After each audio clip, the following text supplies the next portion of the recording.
রাজবাড়ীর পাংশার গড়াই নদীর উপর নির্মাণাধীন সেতুর কাজ ৩ বছরেও শেষ হয়নি। উল্টো নির্মাণ মেয়াদের সময় বাড়ানো হয়েছে।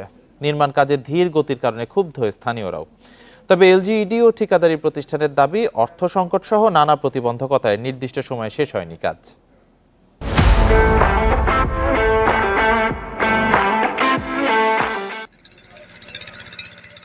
রাজবাড়ী, মাগুরা ও ঝিনাইদহের সাথে ঢাকার যোগাযোগ সহজ করতে ২০২০ সালের ৩ জুন গড়াই সেতু নির্মাণ কাজ শুরু করে এলজিইডি।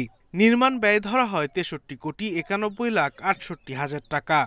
সেতুর নির্মাণ কাজ শেষ হওয়ার কথা ছিল ২০২৩ সালের ৩ জুনে। স্থানীয়দের অভিযোগ, সেতুটির নির্মাণ কাজ শুরুর পর থেকেই ঠিকাদারি প্রতিষ্ঠান ও এলজিইডি নানাভাবে সময় অপব্যয় করেছে। এতে ৩ জেলার হাজারো মানুষ ঝুঁকি নিয়ে নৌকায় নদী পারাপার হচ্ছে। সেতু নির্মাণে ধীরগতিতে ক্ষুব্ধ তারা। জনগণের দাম চলাফেরার কায়দায় ব্যাঘাতি ঘটতেছে। যদি খাওয়া পার হয়ে যাতায়াত মাল মাটি নিয়ে যাতে হয়, এদের খুব বিভ্রান্তি, খুবই অসুবিধা, সবারই অসুবিধা হচ্ছে। এই মাল মাটি নেওয়ার ধরনের ভ্যান ভরিয়ে নিয়ে আমরা নাঙ্গলবাদ না দেওয়া যাইলে বিকয়া বৃত্তি রাঙে এইসব হাট বাজারে বেশি। 4 বছরে যে কাজ করছে, আমার মনে হয় না যে 1.5 বছরে আর কাজ সম্পন্ন করতে পারবে। তবে অভিযোগ মানতে নারাজ সংশ্লিষ্টরা।